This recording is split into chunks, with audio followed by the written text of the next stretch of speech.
विश्राम किए कथा प्रारंभ कर रहे हैं। सोपान के दृष्टि से सप्तम सोपान है। सोपान माने सीढ़ी, सोपान माने सीढ़ी। यही मह रुचिर सप्त सोपाना, रघुपति भगति केर पंथाना। श्रीमद् रामचरितमानस जी में 7 सोपान है, 7 सीढ़ी है, जो भगवान की भक्ति प्राप्त करने के लिए यह मार्ग है।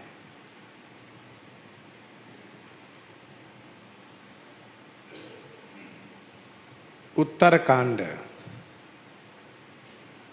हम लोग प्रत्येक कांड के प्रारंभ में इस बात को स्पष्ट रूप से समझते आ रहे हैं कि बाल कांड में भगवान श्री राम जी के बाल चरित की प्रधानता है।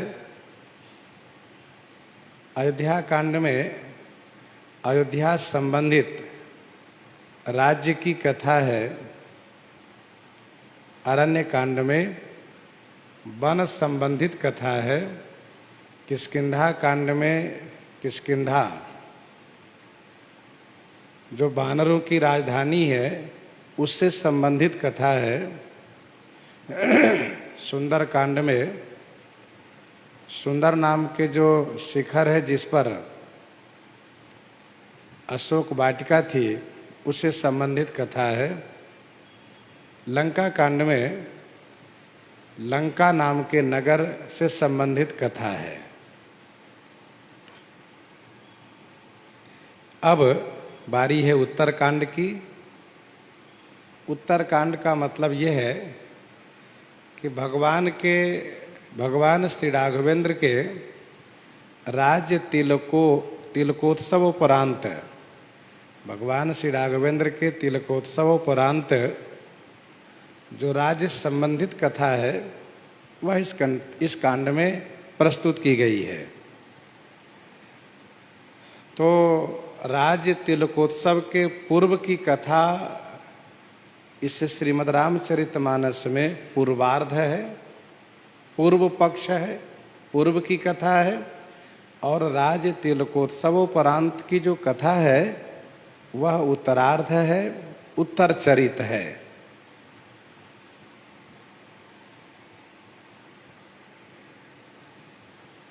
विमान लंका से उत्तर दिशा की ओर उड़ा है।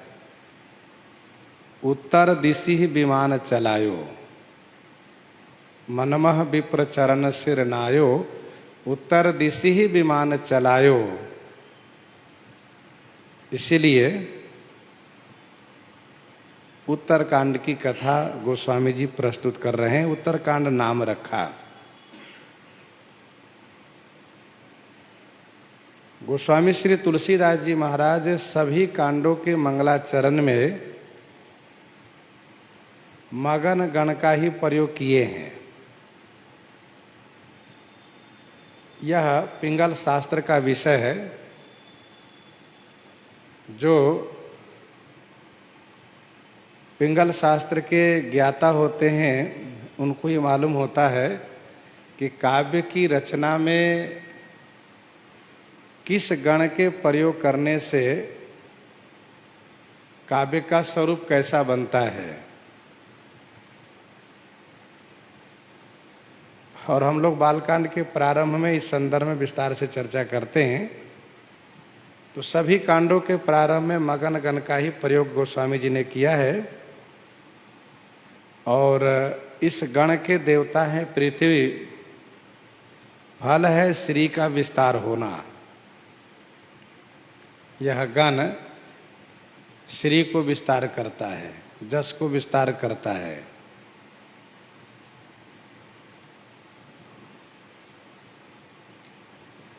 के कंठाभनीलम सुरवर बिलसद विप्रपादाब्ज चिह्नम शोभाढ्यम पीतवस्त्रम सरसिज नयनम सर्वदा सुप्रसन्नम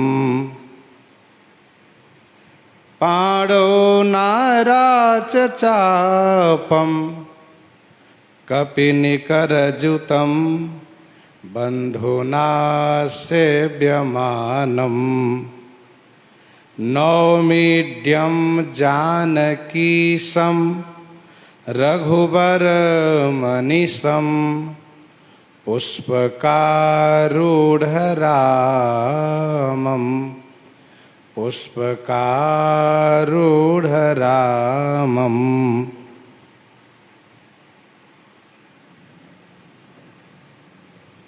गोस्वामी श्री तुलसीदास जी महाराज भगवान श्री राघवेंद्र को पुष्पक विमान पर आरूढ़ जो छवि है उस छवि को ध्यान में रखते हुए, उस स्वरूप को ध्यान करते हुए उत्तरकांड के प्रथम श्लोक में मंगलाचरण कर रहे हैं, श्री राम जी को वंदन प्रणाम कर रहे हैं। केकी कंठा भनीलम, केकी माने मयूर, कंठ आभ नीलम, तो मयूर के कंठ की आभा के समान नीलम माने श्याम रंग है।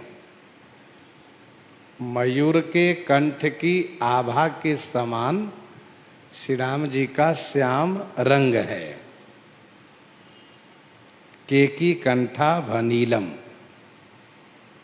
सुरवर, सुरवर माने देवताओं में श्रेष्ठ हैं। सुरवर माने देवताओं में श्रेष्ठ हैं। विलसद विप्र पादाब्ज चिन्हम, विप्र पादाब्ज चिन्हम विलसद। विप्र ब्राह्मण श्रेष्ठ श्री भृगु जी महाराज के पद माने चरण, अब्ज माने कमल के चिन्ह विलसद माने सुशोभित हैं। आनंद कंद भगवान श्री राघवेंद्र के वक्षस्थल पर विप्र श्रेष्ठ श्री भृगु जी महाराज के पद कमल के चिन्ह विलसद माने सुशोभित हैं।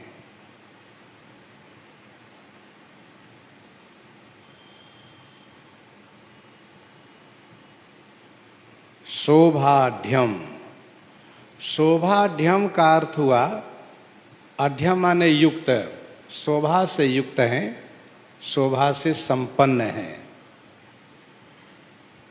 शोभाढ्यम। पीत वस्त्रम, पीत वस्त्र माने पीतांबर धारण किए हुए हैं।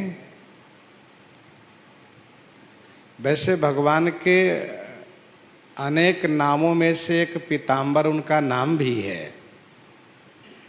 यहाँ पर स्पष्ट किया जा रहा है पीत वस्त्रम, पीले रंग के वस्त्र धारण किए हैं। बहुत संभव है यह पीले रंग का बलकल वस्त्र है, क्योंकि अभी पीताम्बरी धारण श्री राम जी नहीं किए हैं, इसलिए ऐसा समझना चाहिए कि पीले रंग का बलकल वस्त्र धारण किए हैं। सरसिज नयनम, सरसिज नयनम का अर्थ है कमल के समान नेत्र हैं। सरसिज नयनम। सर्वदा सुप्रसन्नम, सर्वदा माने हमेशा, सर्वदा माने हमेशा, और सर्वदा का दूसरा अर्थ होता है सर्वदा, सब कुछ देने वाले। सर्वदा माने हमेशा, और सर्वदा माने सब कुछ देने वाले। तो पहले अर्थ को ध्यान में रखते हुए, सर्वदा माने हमेशा, सुप्रसन्नम, सु अर्थात अतिशय, विशेष रूप से, प्रसन्नम माने प्रसन्न है। श्री राम जी पुष्पक विमान पर अतिशय प्रसन्न मुद्रा में विराजित हैं। वैसे श्री राम जी सदैव प्रसन्न ही रहते हैं। प्रसन्न मुद्रा में ही भक्तों को दिखाई देते हैं, आलोकित होते हैं। तो मानसकार ने कहा कि सर्वदा सुप्रसन्नम। पाणो नाराच चापम कपिनिकरजुतं बंधुना सेव्यमानम। पाणव माने दोनों हाथ, पाणव माने दोनों हाथों में। नाराच चापम, नाराच माने बाण, चापम माने धनुष लिए हुए हैं। मतलब दाहिने हाथ में बाण लिए हुए हैं और बाईं हाथ में धनुष। दाहिनी हाथ में बाण, बाईं हाथ में धनुष। तो पाणव नाराच चापम, पाणव का अर्थ दोनों हाथ में। पाणी माने एक हाथ, पाणव माने दोनों हाथ। नाराज, बाण का ही नाम नाराज है। एक नाम उसका सर है, दूसरा नाम नाराज है। जो साधारण बाण होता है जिसको सर कहते हैं, उसमें 4 पंख लगे हुए होते हैं, और जिसको नाराज कहते हैं उसमें 5 पंख लगे हुए होते हैं। इसीलिए इसको नाराज कहते हैं।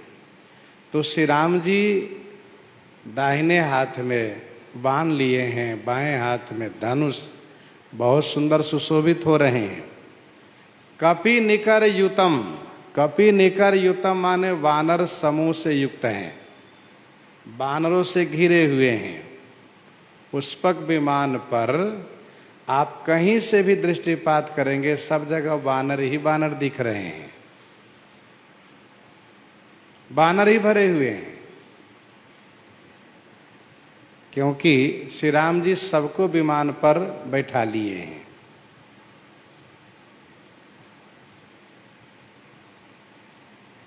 कपि निकर युतम।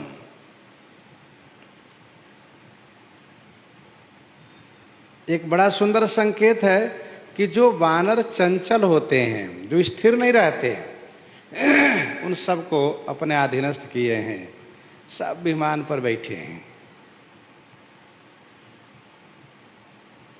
बंधुना सेव्यमानम, बंधुना सेव्यमानम, बंधुना माने भाई से, सेव्यमानम माने सेवित हैं। अनुज से, भाई से सदैव सुसेवित हैं, भाई इनकी सेवा करते हैं। नौमीड्यम,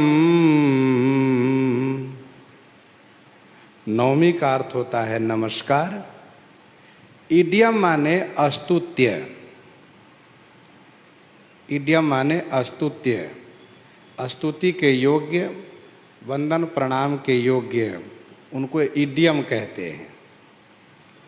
जानकीसम, जानकीसम माने श्री जानकी जी के ईश, श्री सीता जी के पति, श्री सीता कांत, जानकीसम। रघुवरम, रघुवरम माने रघुवंशियों में श्रेष्ठ, रघुवरम माने रघुवंशियों में श्रेष्ठ। अनिशम माने निरंतर, निरंतर, अनिशम माने निरंतर, सदैव शाश्वत। पुष्पकारूढ़, पुष्पक विमान पर आरूढ़ माने चढ़े हुए, पुष्पक विमान पर आरूढ़ माने चढ़े हुए, विमान पर विराजित रामम श्री राम जी को अनिशम नौमी, अनिशम माने निरंतर शाश्वत, मैं नमस्कार करता हूँ, प्रणाम करता हूँ, वंदन करता हूँ। श्री राम जी कैसे हैं? तो कहा मयूर के कंठ की आभा के समान सुंदर श्याम रंग है, देवताओं में श्रेष्ठ हैं। उनके वक्ष स्थल पर श्री भृगु जी के चरण कमल के चिन्ह विराजित हैं, शोभा से युक्त हैं, पीत वस्त्र धारण किए हुए हैं, कमल के समान नेत्र हैं, प्रफुल्लित खिला हुआ सुंदर कमल के समान नेत्र हैं, सदैव प्रसन्न रहने वाले हैं, कभी उदास नहीं होते, कभी मुरझाते नहीं, सदैव खुश रहते हैं। दोनों हाथ में धनुष बाण लिए हुए हैं, मानो कह रहे हैं भक्तों डरना मत, जब भी आवश्यकता हो पुकारना, मैं तुरंत पहुंचूंगा। और ऐसा नहीं कि तुम पुकारो और हम अपना अस्त्र शस्त्र ढूंढे, सो नहीं, हम धनुष बाण हमेशा हाथ में लिए रहते हैं, जैसे याद करोगे वैसे मैं आऊंगा, तुरंत सुरक्षा करूंगा। और वानर समूह से सुसेवित हैं, भैया लक्ष्मण जी से सुसेवित हैं, श्री किशोरी जी श्री सीता जी के पति हैं, स्तुति के योग्य हैं, पुष्पक विमान पर आरूढ़ हैं। ऐसे रघुकुल श्रेष्ठ श्री राम जी को अनिशम माने निरंतर, शाश्वत, सदा, नौमी माने मैं नमस्कार करता हूँ, प्रणाम करता हूँ। सुंदर अभूतपूर्व इस शोभा को गोस्वामी जी दर्शन कर रहे हैं।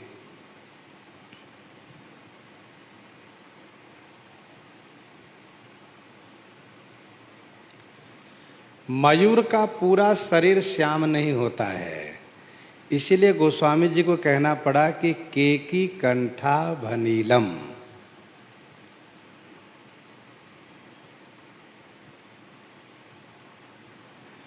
वैसे श्याम रंग सुंदर नहीं माना जाता है। कह दो कि अमुक श्याम रंग का है तो इसका मतलब हो गया वो काला है। यदि कहो कि अमुक श्याम है तो कहते काला है, श्याम है, काले हैं। मानसकार इस बात को स्पष्ट करना चाहते हैं कि काला मत कहना। मयूर के कंठ की आभा को, कांति को देखे हो ना, मयूर के कंठ में जो श्यामता होती है उसी रंग पर श्री राम जी का श्याम रंग है।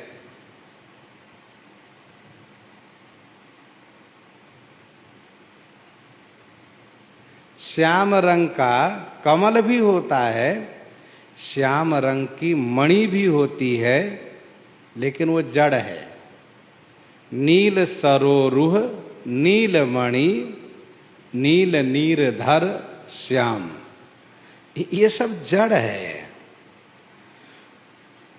चाहे आप कमल को देखिए, नीलमणि को देखिए, नील कमल को देखिए, नील नीरधर को देखिए, तो देखने वाले को ही सुख प्राप्त होता है।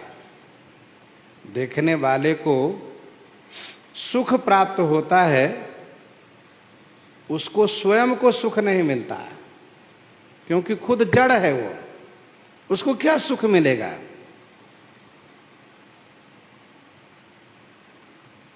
लेकिन मयूर में जो श्यामता है उससे औरों को सुख तो मिलता ही है, साथ साथ मयूर को भी आनंद प्राप्त होता है।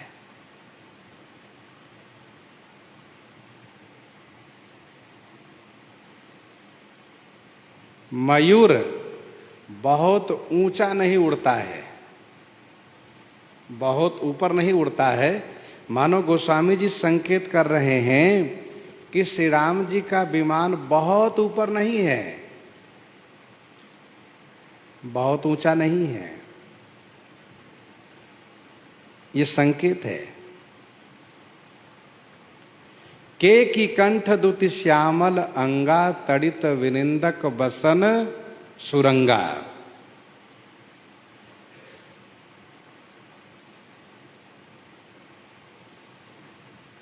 तो के की कंठा भनीलम सुरवर विलसद।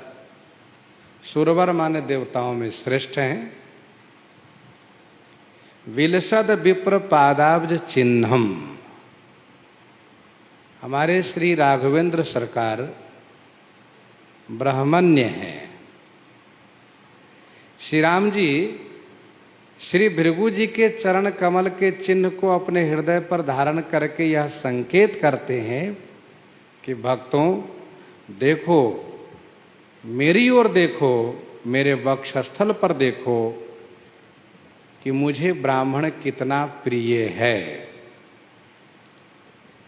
जीवन में उत्कर्ष चाहते हो, जीवन में विकास चाहते हो, तो ब्राह्मण के चरणों में प्रेम रखो। पृथ्वी के देवता ब्राह्मण है। ब्राह्मण में तप और विद्या की प्रधानता होती है। तो तप से तेज है, विद्वता है, इसलिए उनके चरणों में प्रेम रखो, उनकी भक्ति करो। यद्यपि श्री भृगु जी ने भगवान विष्णु के वक्षस्थल पर पद प्रहार किए थे,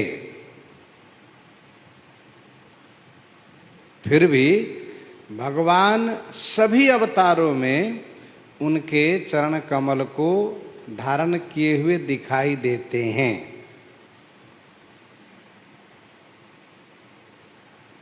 अच्छा, श्री भृगु पद लता से भगवान के हृदय की कोमलता का भी प्रमाण मिलता है, पहचान मिलता है। कोई व्यक्ति यदि कहता हो कि मेरा हृदय बड़ा कोमल है, कितना कोमल है? कहा कि किसी के भी दुख दर्द से मैं बहुत दुखी हो जाता हूँ। यहाँ तक तो बात समझ में आई है।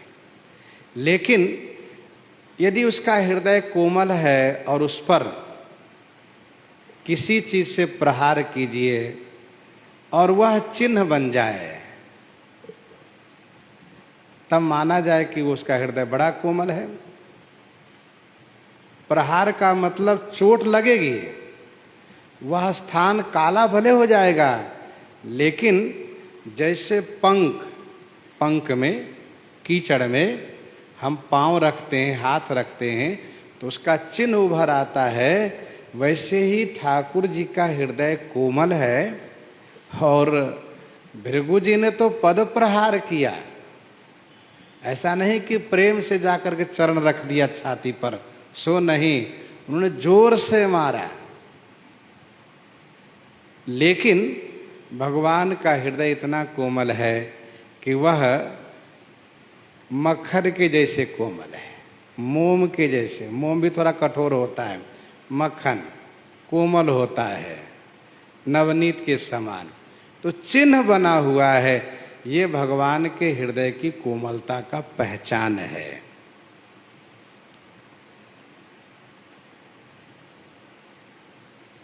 विप्र चरण देखत मन लोभा। लंका कांड में कहा उर्धरा सुर पदलस्यो। उत्तर कांड में गोस्वामी जी ने लिखा विप्र पादाब्ज चिन्हम। यद्यपि कुछ संत महापुरुष ऐसा कहते हैं कि 3 कल्प के अवतार में भगवान के वक्षस्थल पर भृगु पद लता का चिन्ह होता है,